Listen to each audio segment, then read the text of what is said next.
talk about one of the first times I ever went bar hopping with GG Allin.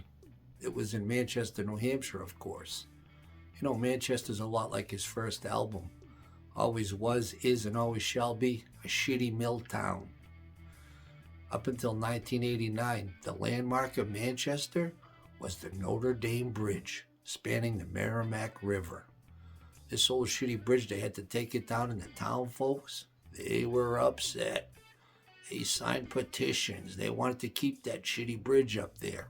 Besides, what memories we had of going over that bridge, looking down at the Amoskeag Mills, looking at those pipes dumping chemicals and other shit right into the Merrimack River. What a town. Anyways, back to the story. So we end up going to this place called the Side Door. Actually, Gigi played there one time, and I was at that show. The only thing I remember about that show was him jumping on a table, the table going over and him going over and shit flying everywhere. I don't know if he got shut down or not. All I remember is that table. But we decided to go to that bar, me and a few friends and him. And the reason I remember this so vividly is because of what he ordered for a drink. You think GG Allin, what's he going to order? Jack Daniels? Nope. Jim Beam? Nope. A beer? Nope. Vodka? Nope. He orders this thing. Do you know what this is? Is it a Roy Rogers? Is it a Shirley Temple? Nope. It's called a Slow Gin Fizz. I have no idea what that drink is. I've never heard anybody order one of these things in a bar. And believe me, I've been in plenty of bars in my day.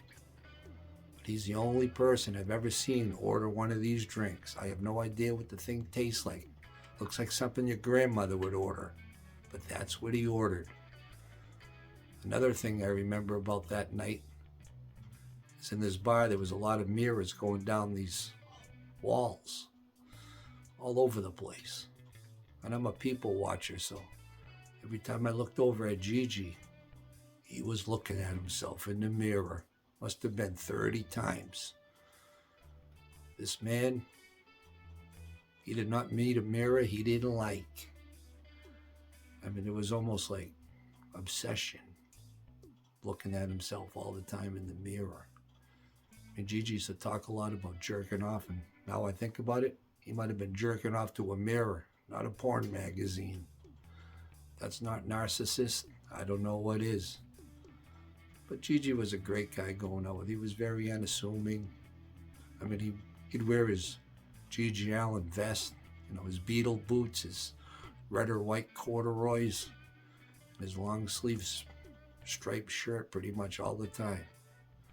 And 99% of the people in Manchester didn't even know who this guy was, maybe 99.9. But he still wore that vest with the marker on the back. Put GG Allin, sometimes he put the jabbers in there too, but it would fade over time. But I always remember that. Slow Gin Fizz.